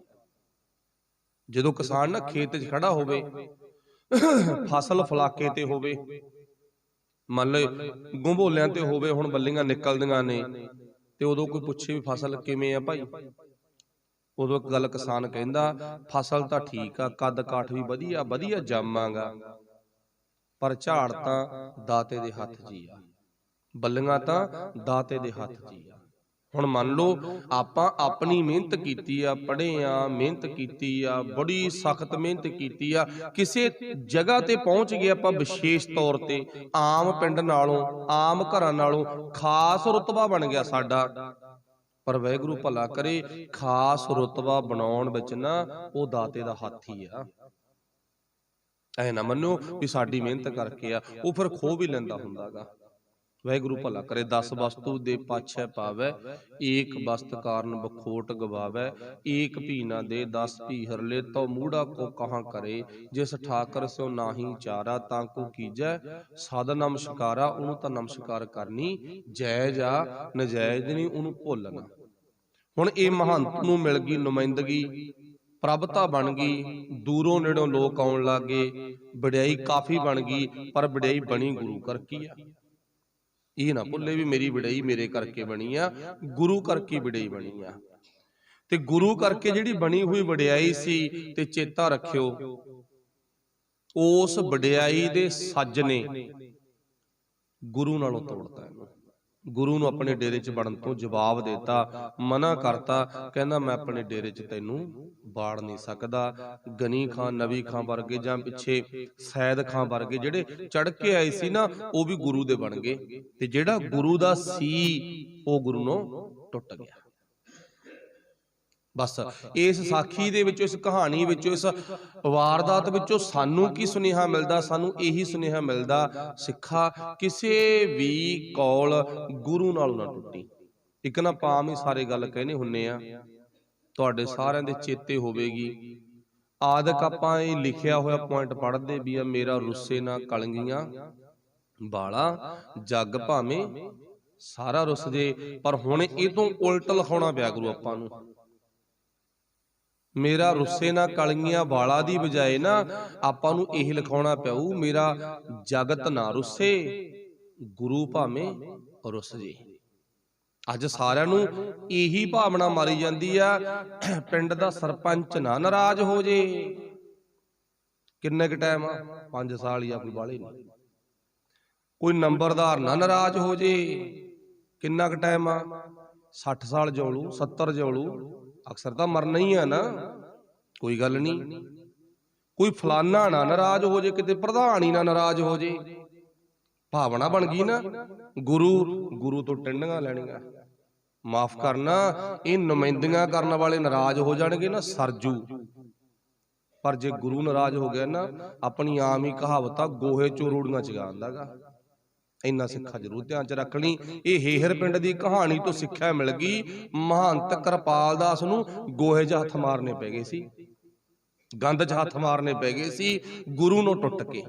ਇਹ ਨੁਮਾਇੰਦਗੀ ਦਾ ਸੱਜ ਨਾ ਜਿਹੜਾ ਪਿੱਛੇ ਬੰਨਿਆ ਗਿਆ, ਲੋਕ ਰੀਤ ਦਾ, ਪ੍ਰਭਤਾ ਦਾ ਸੱਜ ਜਿਹੜਾ ਪਿੱਛੇ ਬੰਨਿਆ ਗਿਆ, ਪ੍ਰਭਤਾ ਦੇ ਸੱਜ ਨੇ ਗੁਰੂ ਨਾਲੋਂ ਤੋੜਤਾ। ਬਸ ਆਪਾਂ ਬੇਨਤੀ ਕਰੀਏ ਦਾਤਿਆ, ਜਿਹੜੀ ਕਿਸੇ ਕਵੀ ਨੇ ਆਪਣੇ ਦਿਮਾਗ ਦੇ ਵਿੱਚੋਂ ਇਹ ਸਤਰ ਸਾਨੂੰ ਦਿੱਤੀ ਹੈ ਨਾ, ਵੀ ਮੇਰਾ ਰੁੱਸੇ ਨਾ ਕਲਗੀਆਂ ਵਾਲਾ, ਇਹ ਸੱਚ ਆ ਦਾਤਿਆ, ਤੂੰ ਨਾ ਰੁੱਸੀ, ਜਗਤ ਰੁੱਸ ਜੂ, ਕੁਛ ਨਹੀਂ ਹੁੰਦਾ। ਇਹ ਤਾਂ ਦੁਬਾਰੇ ਲੋਟ ਹੋ ਜਾਣਗੇ, ਪਰ ਜੇ ਤੂੰ ਰੁੱਸ ਗਿਆ ਨਾ, ਸਾਨੂੰ ਪੱਕਾ ਹੀ ਯਕੀਨ ਆ ਤੂੰ ਦੁਬਾਰੇ ਲੋਟ ਨਹੀਂ ਹੋਣਾ। ਫਿਰ ਕਦੇ ਕਦੇ ਆਪਾਂ ਮਹੀਨੇ 2 ਮਹੀਨਿਆਂ ਬਾਅਦ ਇਸੇ ਪੰਗਤੀ ਦੇ ਆਧਾਰ ਤੇ ਰਾਮ ਰਾਏ ਕੋਲੇ ਵਗ ਚੱਲਿਆ ਕਰੋ। ਰਾਮ ਰਾਏ ਕੋਲੇ ਕੀਰਤਪੁਰ ਸਾਹਿਬ ਦਾ ਦ੍ਰਿਸ਼ ਸੁਣ ਲਿਆ ਕਰੋ, ਵੀ ਕਦੇ 7ਵੇਂ ਪਾਤਸ਼ਾਹ ਦਾ ਪੁੱਤ ਗੁਰੂ ਨੂੰ ਟੁੱਟ ਗਿਆ ਸੀ, ਦਿੱਲੀ ਜਾ ਕੇ ਟੁੱਟ ਗਿਆ ਸੀ ਨਾ, ਤੇ ਫਿਰ ਬਖਸ਼ਿਆ ਨਹੀਂ ਗਿਆ, ਬਖਸ਼ਿਆ ਨਹੀਂ ਸੀ ਗਿਆਗਾ। ਚਲੋ ਠੀਕ ਆ ਵੀ ਗੁਰੂ ਸਾਡਾ ਦਿਆਲੂ ਬਹੁਤ ਆਗਾ, ਪਰ ਉਦੋਂ ਕਿਤੇ ਜਾ ਕੇ ਬਖਸ਼ਿਸ਼ ਹੋਈ ਆ ਜਦੋਂ ਸਰੀਰ ਸੱਤ ਛੱਡ ਗਿਆ ਸੀਗਾ, ਸਰੀਰ ਨਿਰਵਲ ਹੋ ਗਿਆ ਸੀਗਾ, ਇਹ ਬਲ ਤੋਂ ਰਹਿਤ ਹੋ ਗਿਆ ਸੀਗਾ। ਫੇਰ ਦਾਤੇ ਨੂੰ ਬਾਜਾ ਮਾਰਦਾ ਰਿਹਾ, ਕੋਈ ਹੈ ਜਿਹੜਾ ਮੈਨੂੰ ਗੁਰੂ ਨਾਲ ਮਿਲਾ ਦੇ, ਗੁਰੂ ਨਾਲ ਮਿਲਾ ਦੇ। ਹਾਲਾਂਕਿ ਦਸ਼ਮੇਸ਼ ਪਿਤਾ ਰਾਮ ਰਾਏ ਨਾਲੋਂ ਉਮਰ 'ਚ ਬੜੀ ਛੋਟੇ ਨੇ, ਪਰ ਆਵਾਜ਼ਾਂ ਮਾਰਦਾ ਰਿਹਾ, 10ਵੇਂ ਪਾਤਸ਼ਾਹ ਆ ਜਾ ਮੇਰੇ ਕੋਲੇ। ਉਹਦਾ 10ਵੇਂ ਪਾਤਸ਼ਾਹ ਜਾ ਆਇਆ ਸੀ, ਪਰ ਫਿਰ ਵੀ ਕੋਈ ਲੱਜਤ ਵਾਲੀ ਗੱਲ ਨਹੀਂ। ਮਰਨ ਸਮੇਂ ਮਿਲੇ ਤਾਂ ਕੀ ਮਿਲੇ, ਠੀਕ ਹੈ ਨਾ। ਇਸ ਕਰਕੇ ਕਦੇ ਕਦੇ ਆਪਾਂ ਨੂੰ ਉੱਥੇ ਇਤਿਹਾਸ ਵਿੱਚ ਪਹੁੰਚ ਜਾਣਾ ਚਾਹੀਦਾ। ਦਾਤਿਆ ਜੋ ਤੇਰੇ ਨੂੰ ਟੁੱਟੇ, ਪਿਰਥੀ ਚੰਦ ਟੁੱਟਿਆ, ਕੀ ਹਾਲ ਹੋਇਆ। ਚਲੋ ਜੋ ਜੋ ਟੁੱਟੇ ਕਹਿਣ ਤੋਂ ਭਾਵ ਉਹਨਾਂ ਦੀ ਇੱਕ ਅਲੱਗ ਤੋਂ ਲਿਸਟ ਬਣੀ ਵੀ ਆ, ਉਹਨਾਂ ਨੂੰ ਆਪਾਂ ਜ਼ਰੂਰ ਆਪਣੇ ਧਿਆਨ ਵਿੱਚ ਕਦੇ ਕਦੇ ਲਿਆਇਆ ਕਰੀਏ। ਵੈਸੇ ਤੁਸੀਂ ਬਹੁਤ ਸਿਆਣੇ ਹੋ, ਸੂਝਵਾਨ ਹੋ, ਤੁਹਾਡੇ ਤੇ ਗੁਰੂ ਦੀ ਕਿਰਪਾ, ਬਖਸ਼ਿਸ਼ 6ਵੇਂ ਪਾਤਸ਼ਾਹ ਦੀ, ਤੇ 6ਵੇਂ ਪਾਤਸ਼ਾਹ ਦੀ ਬਖਸ਼ਿਸ਼ ਬਣੀ ਰਹੇ, ਇਹੀ ਅਰਦਾਸ। ਮਹੰਤ ਕਿਰਪਾਲ ਦਾਸ ਨੇ ਗੁਰੂ ਸਾਹਿਬ ਨੂੰ ਆਪਣੇ ਡੇਰੇ 'ਚ ਵੜਨ ਤੋਂ ਜਵਾਬ ਦੇ ਦਿੱਤਾ। ਫਿਰ ਇਸ ਤੋਂ ਬਾਅਦ ਧੰਨ ਗੁਰੂ ਗੋਬਿੰਦ ਸਿੰਘ ਮਹਾਰਾਜ ਜੀ ਪਿੰਡ ਜੋਧ ਆਦਿਕ ਪਿੰਡਾਂ ਵਿੱਚੋਂ ਦੀ ਹੁੰਦੇ ਹੋਏ ਰਾਏਕੋਟ ਪਹੁੰਚ ਗਏ ਸੀ। ਰਾਏਕੋਟ ਜਿੱਥੇ ਗੁਰਦੁਆਰਾ ਅੱਜ ਬਣਿਆ ਪਿਆ ਟਾਹਲੀਆਣਾ ਸਾਹਿਬ, ਛੋਟਾ ਜਿਹਾ ਉੱਥੇ ਰੁੱਖਾ ਜਿਹਨੂੰ ਕੱਪੜੇ 'ਚ ਵਲੇਟਿਆ ਪਿਆਗਾ, ਉਹ ਉਸ ਟਾਈਮ ਤੇ ਟਾਹਲੀ ਦੀ ਕਹਿੰਦੇ ਕੋਈ ਮਤਲਬ ਦੁਬਾਰਾ ਮੁੱਢ ਹਰਾ ਹੋਇਆ ਪਿਆ, ਬਾਅਦ ਸੁੱਕ ਗਿਆ ਤੇ ਸੁੱਕੇ ਨੂੰ ਸੰਭਾਲਿਆ ਪਿਆ। ਸ਼ਾਬਾਸ਼ ਹੈ, ਉਹ ਟਾਹਲੀ ਸਾਨੂੰ ਅੱਜ 10ਵੇਂ ਪਾਤਸ਼ਾਹ ਤੱਕ ਲੈ ਜਾਂਦੀ ਆ। ਪਾਤਸ਼ਾਹ ਉਸ ਟਾਹਲੀ ਥੱਲੇ ਆ ਕੇ ਬੈਠ ਗਏ ਤੇ ਉਸ ਟਾਈਮ ਤੇ ਇੱਥੇ ਟਿੱਬੇ ਸੀ। ਉਸ ਟਾਈਮ ਤੇ ਕੋਈ ਬਹੁਤੀ ਇੱਥੇ ਜਗ੍ਹਾ ਆਸੇ ਪਾਸੇ ਤੋਂ ਰੌਣਕ ਹੀ ਨਹੀਂ ਸੀਗੀ। ਤੇ ਨੂਰਾ ਮਾਹੀ ਸੀ ਜਿਹੜਾ, ਇਹ ਰਾਏ ਕੱਲੇ ਦਾ ਪਾਲੀ ਸੀ, ਰਾਏ ਕੱਲੇ ਦਾ ਨੌਕਰ ਸੀ ਇਹ, ਤੇ ਇਹ ਇੱਥੇ ਮੱਝਾਂ ਚਾਰਦਾ ਫਿਰਦਾ ਸੀਗਾ। ਤੇ ਕੁਦਰਤੀ ਤੌਰ ਤੇ ਆ ਬੰਦੇ ਦੀ ਅੱਖ ਦੱਸ ਦਿੰਦੀ ਆ ਵੀ ਬੰਦਾ ਰੱਬ ਦਾ ਪਿਆਰਾ ਗਾ। ਹੁਣ ਨੂਰੇ ਮਾਹੀ ਨੇ ਕੋਲ ਆ ਕੇ ਪੁੱਛਿਆ ਵੀ ਸਤਿਗੁਰੂ ਪਾਤਸ਼ਾਹ ਜੋ ਵੀ ਆਪਣੇ ਵੱਲੋਂ ਬਚਨ ਬੋਲੇ ਵੀ ਮੈਨੂੰ ਤੁਹਾਡੀ ਕੋਈ ਸੇਵਾ ਦੱਸੋ, ਮੈਨੂੰ ਲੱਗਦਾ ਵੀ ਤੁਸੀਂ ਕੋਈ ਰੱਬ ਦੇ ਫਕੀਰ ਹੋ। ਨਾਲ ਦੇ ਨੇ ਖਬਰ ਦਿੱਤੀ, ਛੂਹ ਦਿੱਤੀ ਵੀ ਉਹ ਆ ਗੁਰੂ ਗੋਬਿੰਦ ਸਿੰਘ, ਉਹ ਆ ਇਹ। ਚਲੋ ਫਿਰ ਤਾਂ ਜ਼ਿਆਦਾ ਹੀ ਹਿੱਤ ਬਣ ਗਿਆ। ਬਾਦਸ਼ਾਹ ਮੇਰੇ ਕਿੱਡੇ ਵੱਡੇ ਭਾਗ ਨੇ, ਹਨ ਵੀ ਵੱਡੀ। ਇੱਕ ਨੌਕਰ ਆ ਨਾ, ਆਮ ਬੰਦਾ ਨੌਕਰ ਆਗਾ, ਮੱਝਾਂ ਗਾਵਾਂ ਚਾਰਦਾ, ਤੇ ਪਰ ਵੱਡੇ ਭਾਗ ਕਿਉਂ ਨੇ? ਮੰਨ ਲਿਆ ਮੇਰੇ ਵੱਡੇ ਭਾਗ ਨੇ। ਵੱਡੇ ਭਾਗ ਇਸੇ ਕਰਕੇ ਨੂਰਾ ਵੀ ਗੁਰੂ ਨਾਲ ਜੁੜ ਗਿਆ। ਜੇ ਗੁਰੂ ਨਾਲ ਜੁੜ ਗਿਆ ਨਾ, ਆਪਾਂ ਅੱਜ ਦੀ ਵਿਚਾਰ ਸ਼ੁਰੂ ਕਰਨ ਤੋਂ ਪਹਿਲਾਂ ਇੱਥੋਂ ਗੱਲ ਆਰੰਭ ਕੀਤੀ ਸੀ, ਗੁਰੂ ਨਾਲ ਜਿਹੜਾ ਜੁੜ ਗਿਆ ਗੁਰੂ ਨੇ ਦਿਲ 'ਚ ਬਹਾਲਿਆ। ਅਸੀਂ ਗੁਰੂ ਨੂੰ ਦਿਲ 'ਚ ਨਹੀਂ ਬਹਾਇਆ, ਗੁਰੂ ਨੇ ਸਾਨੂੰ ਦਿਲ 'ਚ ਬਹਾ ਲਿਆ। ਚੇਤਾ ਰੱਖੋ, ਗੁਰੂ ਐਡੀ ਵੱਡੀ ਬਖਸ਼ਿਸ਼ ਕਰਦਾ, ਅਸੀਂ ਪਾਸੇ ਕਰਤਾ। ਕਹਿੰਦੇ ਅਸੀਂ ਦੱਸੋ ਕੀ ਲੈਣਾ, ਕੋਈ ਨਾ, ਜਿੱਦੇ ਸਾਡੇ ਕੋਈ ਨਾ ਘਰੇ ਵਿਆਹ ਹੋਇਆ ਤੈਨੂੰ ਉਦੇ ਲੈ ਚੱਲਾਂਗੇ, ਜਿੱਦੇ ਕੋਈ ਮਰ ਗਿਆ ਉਦੇ ਵੀ ਲੈ ਚੱਲਾਂਗੇ, ਜਿੱਦੇ ਕੋਈ ਜੰਮਦਾ ਹੋਇਆ ਉਦੇ ਵੀ ਲੈ ਜਾਾਂਗੇ ਤੈਨੂੰ। ਊਂ ਤਾਂ ਲੋੜ ਹੀ ਨਹੀਂ, ਤੂੰ ਬੈਠਾ ਰਹਿ, ਆ ਤੇਰੇ ਵਾਸਤੇ ਸੀਸਿਆਂ ਦਾ ਮਕਾਨ ਅਸੀਂ ਬਣਾਤਾ ਵਧੀਆ, ਜੇ ਕਹੇਗਾ ਕਦੇ ਨਾ ਕਦੇ ਵਧੀਆ ਸੰਗਮਰਮਰ ਲਾ ਦਾਂਗੇ, ਸੋਨੇ ਚਾਂਦੀ ਦੇ ਤਗਮੇ ਚੜਾ ਦਾਂਗੇ, ਵਧੀਆ ਪਲੰਘ ਬਣਾ ਦਾਂਗੇ ਤੇ ਵਧੀਆ ਖੇਸ ਰਮਾਲੇ ਤੈਨੂੰ ਭੇਟ ਕਰ ਦਾਂਗੇ, ਤੂੰ ਇੱਥੇ ਰਹਿ, ਅਸੀਂ ਨਹੀਂ ਤੈਨੂੰ ਘਰੇ ਲੈ ਕੇ ਜਾਣਾ। ਤੁਸੀਂ ਵਡਭਾਗੀ ਹੋ, ਪੋਥੀਆਂ ਦੇ ਰੂਪ 'ਚ ਆਪਣੇ ਗੁਰੂ ਸਾਹਿਬ ਨੂੰ ਆਪਣੇ ਘਰ ਦੇ ਵਿੱਚ ਰੱਖਿਆ, ਤੇ ਜਿਨ੍ਹਾਂ ਨੇ ਰੱਖਿਆ ਗੁਰੂ ਉਹਨਾਂ ਨੂੰ ਦਿਲ 'ਚ ਰੱਖ ਲੂਗਾ। ਤੇ ਨੂਰੇ ਮਾਹੀ ਨੇ ਨਾ ਬੇਨਤੀ ਕੀਤੀ, ਦਾਤਿਆ ਫਿਰ ਕੋਈ ਸੇਵਾ ਕੋਈ। ਪਾਤਸ਼ਾਹ ਕਹਿੰਦੇ ਕੀ ਸੇਵਾ ਕਰ ਸਕਦਾ? ਗੁਰੂ ਸਾਹਿਬ ਨੇ ਅਣਭੋਲ ਜਿਹਾ ਚਿਹਰਾ ਵੇਖ ਲਿਆ, ਕਿਰਤੀ ਬੰਦਾ ਗਾ, ਪਾਟੇ ਜੇ ਕੱਪੜੇ ਪਾਏ ਨੇ, ਮੈਲਾ ਜਾਂ ਤਾਨਾ ਤੇ ਮੈਲੇ ਜੇ ਤਣ ਤੇ ਕੱਪੜੇ ਪਾਏ ਪਏ ਨੇ। ਹੁਣ ਕਿਰਤੀ ਬੰਦਾ ਨਾ, ਕਿਰਤੀ ਦਾ ਇਹੋ ਜਿਹਾ ਲਿਬਾਸ ਹੁੰਦਾ, ਤੇ ਗੁਰੂ ਸਾਹਿਬ ਨੂੰ ਕਿਰਤੀ ਬੰਦਾ ਬੜਾ ਚੰਗਾ ਲੱਗਦਾ ਗਾ, ਬੜਾ ਵਧੀਆ ਲੱਗਦਾ ਗਾ। ਪਾਤਸ਼ਾਹ ਹੱਸ ਪਏ, ਕਹਿੰਦੇ ਕੀ ਸੇਵਾ ਕਰ ਸਕਦਾ ਭਲਾ ਨੂੰ? ਤੇ ਸਤਿਗੁਰੂ ਪਾਤਸ਼ਾਹ ਨਾ ਪ੍ਰੇਮ ਦੇ ਵਿੱਚ ਭਿੱਜ ਕੇ ਕਹਿੰਦਾ, ਦਾਤਿਆ ਜੋ ਕਹੇਗਾ। ਫਿਰ ਗੁਰੂ ਸਾਹਿਬ ਹੱਸਦੀ ਕਹਿੰਦੇ ਨਾ, ਹੱਸਦੀ ਕਹਿੰਦੇ ਚੰਗਾ ਫਿਰ ਦੁੱਧ ਹੀ ਛਕਾ ਦੇ, ਆਹ ਲੈ ਭਾਂਡਾ। ਤੇ ਭਾਂਡਾ ਜਰਿਆ ਹੋਇਆ ਸੀ, ਜਿਹਨੂੰ ਆਪਾਂ ਗੰਗਾ ਸਾਗਰ ਕਹਿੰਦੇ ਆ, ਜਰਿਆ ਹੋਇਆ ਸੀ, ਵਿੱਚ ਮੇਰੂ ਸੀ ਕਹਿ ਲੋ, ਵੀ ਜਾਣੀ ਕਿ ਜਰ ਕਾਫੀ ਟਾਈਮ ਦਾ ਪੁਰਾਣਾ ਬਰਤਨ ਸੀ, ਵੀ ਆਹ ਭਾਂਡੇ 'ਚ ਚੋਲਾ ਦੁੱਧ ਪਿਆ ਸਾਨੂੰ। ਗੁਰੂ ਸਾਹਿਬ ਨੇ ਉਸ ਟਾਈਮ ਤੇ ਆਵਾਜ਼ ਦਿੱਤੀ, ਤੇ ਇਹਨੇ ਹੱਥ ਬੰਨ੍ਹੜੇ, ਸੱਚੇ ਪਾਤਸ਼ਾਹ ਜਿੰਨੇ ਮੇਰੇ ਕੋਲੇ ਪਸ਼ੂ ਆ ਨਾ, ਸੱਜਰ ਤਾਂ ਘਰੇ ਨੇ, ਤਾਂ ਤੋਕੜ ਮਈਆਂ ਨੇ ਤੇ ਅਫਸਰ ਝੋਟੀਆਂ ਨੇ। ਤੇ ਗੁਰੂ ਸਾਹਿਬ ਨੇ ਇਹੀ ਕਿਹਾ ਸੀਗਾ, ਕੋਈ ਗੱਲ ਨਹੀਂ, ਜਿਹੜੀ ਮਰਜ਼ੀ ਤੋਕੜ ਮੈਂ ਥੱਲੇ ਬਹਿ ਜਾ, ਅਫਸਰ ਥੱਲੇ ਬਹਿ ਜਾ, ਤੇ ਦੁੱਧ ਛਕਾ ਤੇ ਦੁੱਧ ਮਿਲੂ ਤੈਨੂੰ। ਭਾਵੇਂ ਅਸੀਂ ਇਹ ਪੜ੍ਹਦੇ ਹਾਂ ਵੀ ਗੁਰੂ ਸਾਹਿਬ ਨੇ ਜੋ ਇਹ ਬੇਨਤੀ ਕੀਤੀ, ਉਹਦੇ ਮੁਤਾਬਕ ਨੂਰੇ ਨੇ ਅਫਸਰ ਝੋਟੀ ਚੋਈ। ਚਲੋ ਨਾਲ ਤੋਕੜ ਦਾ ਵੀ ਜ਼ਿਕਰ ਕੀਤਾਗਾ, ਕਿਉਂਕਿ ਹੁਣ ਨੂਰਾ ਨੌਕਰ ਆ ਨਾ, ਕੁਦਰਤੀ ਗੱਲ ਆ, ਜਿਹੜੇ ਮੱਝਾਂ ਗਾਵਾਂ ਚਾਰਦੇ ਨੇ ਉਹ ਸੱਜਰ ਪਸ਼ੂ ਘਰੇ ਛੱਡ ਜਾਂਦੇ ਨੇ, ਤੇ ਤੋਕੜ ਤੇ ਫੰਡਰ ਹੀ ਹੁੰਦੇ ਨੇਗੇ। ਹੁਣ ਨਾਲ ਤੋਕੜ ਦਾ ਵੀ ਜ਼ਿਕਰ ਆ, ਵਿੱਚ ਤੋਕੜ ਉਹ ਮਈਆਂ ਵੀ ਹੋਣਗੀਆਂ ਜਿਹੜੀਆਂ ਮਈਆਂ ਮਤਲਬ ਕਿ ਦੁੱਧ ਦਿੰਦੀਆਂ, ਪਰ ਦਿੰਦੀਆਂ ਥੋੜਾ, ਘੱਟ ਦਿੰਦੀਆਂ। ਚਲੋ ਕਿਸੇ ਮੱਝ ਨੂੰ ਚੋਲਿਆ, ਅਫਸਰ ਨੂੰ ਚੋਲਿਆ, ਗੁਰੂ ਦੀਆਂ ਗੁਰੂ ਜਾਣੇ, ਚਾਹੇ ਤੋਕੜ ਨੂੰ ਚੋਲਿਆ, ਤੇ ਪਰ ਗੁਰੂ ਸਾਹਿਬ ਨੂੰ ਨੂਰੇ ਨੇ ਉਸ ਟਾਈਮ ਤੇ ਦੁੱਧ ਆਪਣੇ ਵੱਲੋਂ ਪ੍ਰੇਮ ਦੇ ਵਿੱਚ ਛਕਾਇਆ। ਕਹਿੰਦਾ, ਦਾਤਿਆ ਹੁਣ ਮੈਂ ਤੈਨੂੰ ਜਾਣ ਨਹੀਂ ਦਿੰਦਾ, ਮੈਨੂੰ ਨਾ ਮੇਰੇ ਮਾਲਕ ਨੂੰ ਸੁਨੇਹਾ ਲਾ ਦੇਣ ਦੇ, ਮੇਰਾ ਮਾਲਕ ਬੜਾ ਚੰਗਾ ਗਾ, ਤੇ ਅਸੀਂ ਨਾ ਤੈਨੂੰ ਘਰੇ ਲੈ ਕੇ ਚੱਲਾਂਗੇ, ਅਸੀਂ ਤੈਨੂੰ ਘਰੇ ਲੈ ਕੇ ਜਾਵਾਂਗੇ। ਫਿਰ ਗੁਰੂ ਸਾਹਿਬ ਦਾ ਸੁਨੇਹਾ ਨੂਰੇ ਨੇ ਜਾ ਕੇ ਰਾਏ ਕੱਲੇ ਨੂੰ ਦਿੱਤਾ, ਤੇ ਰਾਏ ਕੱਲਾ ਜਿਹੜਾ, ਤੇ ਇਹਦਾ ਪਿਛੋਕੜ ਪਿੰਡ ਹਠੂਰ ਨਾਲ ਜੁੜਦਾ, ਤੇ ਪਿੰਡ ਹਠੂਰ ਤੇ ਇਹ ਰਾਜਪੂਤ ਘਰਾਣੇ ਚੋਂ ਆ। ਬਾਅਦ ਵਿੱਚ ਇਸਲਾਮ ਧਰਮ ਕਬੂਲ ਕਰ ਲਿਆ ਸੀ ਇਹਨਾਂ ਨੇ, ਪਹਿਲਾਂ ਰਾਜਪੂਤ ਘਰਾਣਾ, ਫਿਰ ਇਹਨਾਂ ਨੇ ਇਸਲਾਮ ਮਤ ਧਾਰਨ ਕਰ ਲਿਆ ਸੀਗਾ। ਇਹ ਅਠੂਰ ਪਿੰਡ ਦੇ ਵਿੱਚ ਇਹਨਾਂ ਦਾ ਪਹਿਲਾ ਪਿਛੋਕੜ ਹੈਗਾ। ਪਿਛੋਕੜ ਇਹਨਾਂ ਉੱਥੇ ਜਾ ਕੇ ਜੁੜਦਾ। ਫਿਰ ਬਾਅਦ ਵਿੱਚ ਅਲਾਉਦੀਨ ਨੇ ਇਹਨੂੰ ਜੰਗੀਰ ਬਖਸ਼ੀ ਸੀਗੀ। ਇਹ ਫਿਰ ਰਾਏਕੋਟ ਵਾਲਾ ਸਾਰਾ ਏਰੀਆ ਇਹਨੂੰ ਸੰਭਾਲਤਾ ਸੀਗਾ। ਇਹਨੂੰ ਉਦੋਂ ਬਾਅਦ ਇਹਨੇ ਫਿਰ ਰਾਏਕੋਟ ਵਾਲੀ ਜਗ੍ਹਾ ਵਸਾਈ ਸੀਗੀ, ਮਤਲਬ ਉੱਥੇ ਆ ਗਿਆ ਸੀ ਹਠੂਰ ਛੱਡ ਕੇ। ਅੱਜ ਵੀ ਨੇੜੇ ਆ ਪਿੰਡ ਹਠੂਰ ਉੱਥੇ। ਚਲੋ ਇਹ ਅਲੱਗ ਗੱਲ ਆ ਗਈ। ਪਰ ਇੱਥੇ ਪਾਤਸ਼ਾਹ ਜੀ ਦਾ ਜਦੋਂ ਸੁਨੇਹਾ ਦਿੱਤਾ ਤੇ ਰਾਏ ਕੱਲਾ ਬੜੇ ਪ੍ਰੇਮ ਤੇ ਭਾਵਨਾ ਸਤਿਕਾਰ ਸਹਿਤ ਗੁਰੂ ਸਾਹਿਬ ਕੋਲੇ ਗਿਆ ਤੇ ਆਪਣੇ ਘਰ ਦੇ ਵਿੱਚ ਲੈ ਕੇ ਆਇਆ ਸੀ। ਬੜੀ ਸੇਵਾ ਕੀਤੀ। ਚਲੋ ਇੰਨੀ ਕਾਫੀ ਆ, ਬਹੁਤ ਸੇਵਾ ਕੀਤੀ। ਤੇ ਸੱਚੇ ਪਾਤਸ਼ਾਹ ਨੂੰ ਫਿਰ ਇੱਥੇ ਹੀ ਨੂਰੇ ਮਾਹੀ ਨੇ ਫਤਿਹਗੜ੍ਹ ਸਾਹਿਬ ਤੋਂ, ਸਰਹੰਦ ਤੋਂ ਸੁਨੇਹਾ ਲਿਜਾ ਕੇ ਦਿੱਤਾ ਸੀਗਾ। ਤੇ ਗੁਰੂ ਸਾਹਿਬ ਨੂੰ ਕਿਹਾ ਸੀ ਨਾ, ਰਾਏ ਕੱਲੇ ਨੇ, ਦਾਤਿਆ ਮੇਰੇ ਲਈ ਕੋਈ ਵਧੀਆ ਜੀ ਸੇਵਾ ਦੱਸੋ, ਜਿਹੜੀ ਸੇਵਾ ਮੈਂ ਕਰਕੇ ਨਾ ਆਪਣੇ, ਦੇਖੋ ਰੋਟੀ ਪਾਣੀ ਦੀ ਸੇਵਾ ਤਾਂ ਮੇਰਾ ਹੱਕ ਆ, ਇਹ ਤਾਂ ਮੈਂ ਕਰਨੀ ਕਰਨੀ, ਇਹ ਤਾਂ ਕੋਈ ਸੇਵਾ ਹੀ ਨਹੀਂ ਮੰਨਦਾ ਮੈਨੂੰ ਤਾਂ। ਉਹਨੇ ਇਹ ਭਾਵਨਾ ਬਣਾਈ ਵੀ ਤਾਂ ਕਰਨੀ ਕਰਨੀ ਹੈ, ਤਾਂ ਗੱਲ ਹੀ ਖਤਮ ਆ। ਪਰ ਮੈਨੂੰ ਹੋਰ ਵੀ ਕੋਈ ਵਧੀਆ ਜੀ, ਜਿਵੇਂ ਆਪਾਂ ਕਹਿੰਦੇ ਕੋਈ ਤਕੜਾ ਜਿਹਾ ਕੰਮ ਦੱਸ ਯਾਰ, ਨਿੱਕੇ ਮੋਟੇ ਕੰਮ ਕੀ ਹੁੰਦੇ ਆ। ਤੇ ਗੁਰੂ ਸਾਹਿਬ ਕਹਿੰਦੇ ਫਿਰ ਭੱਜ ਕੇ ਆਇਆ ਕਰੋ। ਫਿਰ ਸੁਨੇਹਾ ਲਿਆਓ ਸਰਹੰਦ ਤੋਂ, ਫਤਿਹਗੜ੍ਹ ਸਾਹਿਬ ਤੋਂ ਸੁਨੇਹਾ ਮਿਲਿਆ ਨਾ ਵੀ ਉੱਥੇ ਇਉਂ ਹੋ ਗਿਆ, ਭਿਣਕ ਲੱਗੀ ਵੀ ਆ ਵੀ ਆਹ ਹਾਲ ਵਾਪਰਿਆਗਾ। ਪਰ ਕਲੀਅਰ ਜੀ ਗੱਲ ਦਾ ਆਪਾਂ ਨੂੰ ਪਤਾ ਲੱਗ ਜੇ, ਉੱਥੇ ਜਾਓ, ਭੇਜੋ ਕਿਸੇ ਨੂੰ। ਤੇ ਨਾਲ ਦੀ ਨਾਲ ਨੂਰੇ ਮਾਹੀ ਨੂੰ ਰਾਏ ਕੱਲੇ ਨੇ ਭੇਜਤਾ ਸੀ। ਤੇ ਨੂਰੇ ਮਾਹੀ ਦੀ ਭੈਣ ਸੀ ਉੱਥੇ।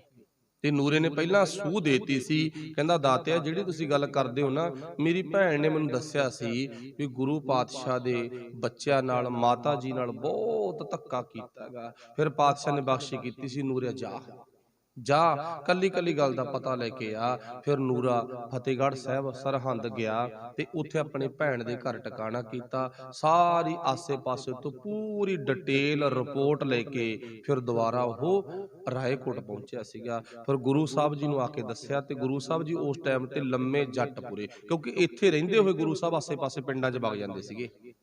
ਇੱਥੇ ਰਹਿੰਦੇ ਹੋਏ ਆਸੇ ਪਾਸੇ ਪਿੰਡਾਂ ਚਲੇ ਜਾਂਦੇ ਸੀਗੇ। ਲੰਮੇ ਜੱਟਪੁਰੇ ਗੁਰੂ ਸਾਹਿਬ ਜੀ ਨੂੰ ਇਹ ਸੁਨੇਹਾ ਦਿੱਤਾ ਜਾ ਕੇ। ਫਿਰ ਗੁਰੂ ਸਾਹਿਬ ਜੀ ਨੇ ਨਾ ਉੱਥੇ ਇੱਕ ਘਾਹੀ ਦੇ ਬੂਟੇ ਦਾ ਵੀ ਇਤਿਹਾਸ ਆਉਂਦਾ, ਤੀਰ ਦੀ ਨੋਕ ਨਾਲ ਪੱਟ ਰਹੇ ਸੀ ਤੇ ਨੂਰਾ ਇਤਿਹਾਸ ਜਾਣੀ ਕਿ ਉੱਥੋਂ ਦੀ ਗੱਲਬਾਤ ਸੁਣਾ ਰਿਹਾ ਸੀ। ਤੇ ਪਾਤਸ਼ਾਹ ਕਹਿੰਦੇ ਅੱਜ ਤੋਂ ਬਾਅਦ ਮੁਗਲਾਂ ਦੀ ਜੜ ਪੱਟੀ ਜਾਊਗੀ, ਖਤਮ ਹੋ ਜੂ, ਇਹ ਰਾਜ ਨਹੀਂ ਕਰ ਸਕਣਗੇ, ਇਹਨਾਂ ਦਾ ਖਤਮ ਆ ਰਾਜ ਅੱਜ ਤੋਂ ਬਾਅਦ।